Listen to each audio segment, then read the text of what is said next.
بسم اللہ الرحمن الرحیم. بسم اللہ الرحمن الرحیم. الحمد للہ رب العالمین، الصلاۃ والسلام علی الانبیاء والمرسلین، خصوصا محمد صلی اللہ علیہ وآلہ الطیبین الطاہرین المعصومین، ولعنۃ اللہ علی اعدائهم اجمعین، ونعوذ باللہ من شرور انفسنا وسیئات اعمالنا. اس دوسرے مباحثے میں ہم دیکھیں گے کہ پہلے مباحثے میں ہم نے 3 سوالوں پر مباحثہ کیا. فلسفہ کیا ہے، اس کا جواب دیا. فلسفہ کسی شے کی حقیقت کو جاننا اور تمیز دینا اس شے سے جو حقیقت نہیں رکھتی، جو وجود نہیں رکھتی، جیسے کہ نظریات فاسد نظریات ہیں، خارج میں ان کا وجود نہیں. اس کا موضوع کیا ہے؟ اس کا موضوع وجود ہے، اور وجود 2 اقسام بنیادی: ممکن الوجود، واجب الوجود. تو ممکن الوجود انسان شناسی اور واجب الوجود خدا شناسی. تو یہ علم 2 بنیادی انسانی جو موضوعات ہیں اس پر یہ بحث کرتا ہے. اس لیے یہ سب سے بہترین علم ہے، کیونکہ بہترین علم وہ ہے جس کا موضوع سب سے اعلیٰ اور اشرف ہو. تو اس کا موضوع خدا ہے، یعنی وجود حق تعالیٰ، وجود انسان. تو چونکہ اس کا موضوع اعلیٰ ہے تو یہ علم بھی سب سے برتر، اعلیٰ اور اشرف ہے. دوسرا، اس علم کا حاصل کرنا کیوں ضروری ہے؟ اس میں ہم نے بتایا یہ دلیل دیتا ہے، کیونکہ دلیل اور عقل لازم و ملزوم ہے. تو دلیل جو ہے وہ انسان کو بھی قانع کرتی ہے اور غیر کو بھی قانع کرتی ہے. تیسرا، اور اس کے ساتھ ہم نے کہا تھا انسان کی تخلیق کا مقصد جو ہے وہ معرفت حق تعالیٰ ہے، اور معرفت حق تعالیٰ کا موضوع کس علم کا ہے؟ وہ اسی فلسفہ علم ہے. تیسرا، فلسفہ اور حکمت میں کیا فرق ہے؟ تو فلسفہ اور حکمت 2 مترادف الفاظ ہیں، ان کا معنی ایک ہی ہے. اسی علم کو فلسفہ بھی کہتے ہیں، اسی کو حکمت بھی کہتے ہیں. اور حکمت کا خود استعمال قرآن میں بھی آیا ہے. لقد آتینا لقمان الحکمت. سورہ لقمان کے آیت 12 میں اللہ تعالیٰ فرماتا ہے کہ ہم نے لقمان کو حکمت عطا کی. جب اس کی تفسیر میں آپ جائیں گے تو آپ دیکھیں گے کہ پیغمبر خدا نے کیا فرمایا کہ لقمان زیادہ غور و فکر کرنے والے اور یقین والے. تو غور و فکر کرنے والا تو ہم پہلے پڑھ چکے ہیں کہ جو امر الہی میں تفکر کرنا ہے وہ عبادت ہے، اور یہی مقصد ہے انسان کی تخلیق کا، یہی مقصد ہے. تو یہ ہمیں حکمت کا قرآن سے بھی اندازہ ہوا. دوسری اسی طرح ہمیں جو ہوتے الحکمت فقط اوتی یا خیرا کثیرا، جس کو حکمت عطا کی گئی اسے خیر کثیر عطا کیا گیا. تو حکمت خیر کثیر میں بھی تفسیر میں آیا کہ خیر کثیر اللہ تعالیٰ کی بہت بڑی نعمت ہے. تو جس کو حکمت عطا کی گئی اسے سب سے بہتر جو خیر عطا کی گئی، سب سے بہترین خیر عطا کی. چوتھا سوال کہ علماء اسلامی فلسفہ کے خلاف ہیں. یہ بھی ہم بتا چکے ہیں کہ علماء اول تو انہوں نے اس کو پڑھا ہے، سمجھا نہیں. اگر سمجھا ہے تو درست نہیں سمجھا.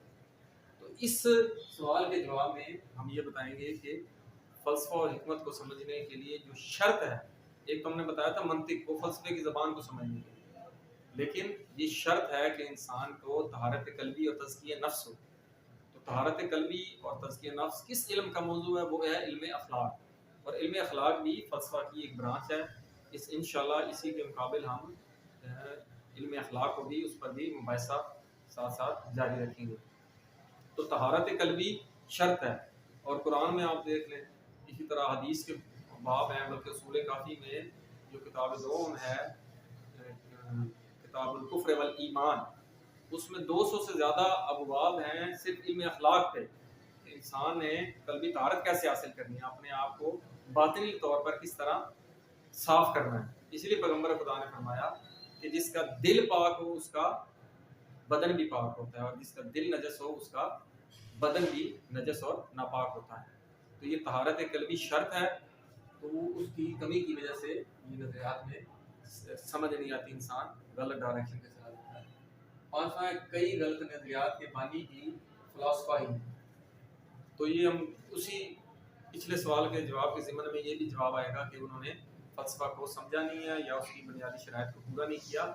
اور جو اساتذہ فلسفہ پڑھاتے ہیں تو وہ شرائط طلاب کو بتاتے ہیں کہ ایک تو نماز شب باقاعدگی سے ادا کرے، 2 اپنی زبان اور دل کو کثرت سے ذکر الہی سے معطر کریں اپنی قلب اور زبان کو، اور تیسرا باوضو رہیں 24 گھنٹے، یعنی ہر وقت باوضو رہیں. تو یہ بنیادی اور بھی شرائط ہیں. اسی طرح وہ روحانی شعین کا طرز پرواز آپ لوگوں نے پڑھی ہوگی، تو علم حاصل کرنے سے پہلے اس کتاب کا مطالعہ بہت سے ضروری ہے، اس میں بہت سارے فائدہ مند احادیث بیان کی ہوئی۔ تو آخری سوال ہے کہ اس علم کو پڑھنا کیوں ضروری ہے، وہ قرآن و حدیث کے سمجھنے میں اس کا کیا کردار ہے؟ تو قرآن و حدیث کو سمجھنے میں ہم بتا چکے ہیں یہ دلیل ہے، دلیل کا فائدہ کیسے ہے قرآن و حدیث کے سمجھنے میں؟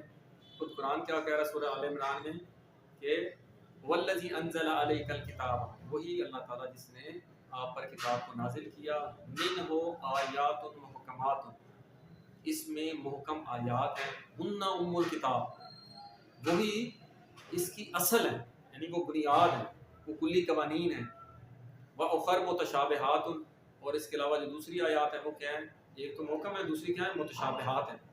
فَأَمَّا الَّذِينَ فِي قُلُوبِهِمْ زَيْغٌ، جن کے دلوں میں زنگ ہوتا ہے وہ کیا کرتے ہیں؟ فَيَتَّبِعُونَ مَا تَشَابَهَ مِنْهُ، اس میں سے جو متشابہ ہوتی ہیں ان کی وہ پیروی کرتے ہیں۔ کون؟ جن کے دلوں میں زنگ ہوتا ہے، جن کے دل ٹیڑھے ہوتے ہیں، جن کے دل میں کجی ہوتی ہے، وہ ہم ابھی پڑھ چکے ہیں کہ دل پاک نہیں ہوگا، دل میں طہارت نہیں ہوگی تو یہ انسان متشابہات کی پیروی کرے گا۔ اور اسی کی طرف حدیث میں اشارہ ہے کہ الخصال میں امام سجاد علیہ السلام سے ہے، اسی طرح روزہ کافی میں ابو المقدام نے روایت کی امام صادق علیہ السلام سے کہ ہر شخص کی 4 آنکھیں ہوتی ہیں، 2 آنکھوں سے وہ دین و دنیا کے امور کو دیکھتا ہے، اور 2 آنکھوں سے یعنی قلبی آنکھوں سے وہ آخرت کے امور دیکھتا ہے۔ اور پھر آگے فرمایا اللہ تعالیٰ جس شخص سے بھلائی کا ارادہ کرتا ہے تو وہ اس کے قلب کی آنکھوں کو کھول دیتا ہے۔ پھر آگے فرمایا جب اس کی قلبی آنکھیں کھل جاتی ہیں تو وہ اسے اپنے عیوب دکھائی دیتے ہیں اور وہ آخرت کے امور کو بھی دیکھتا ہے۔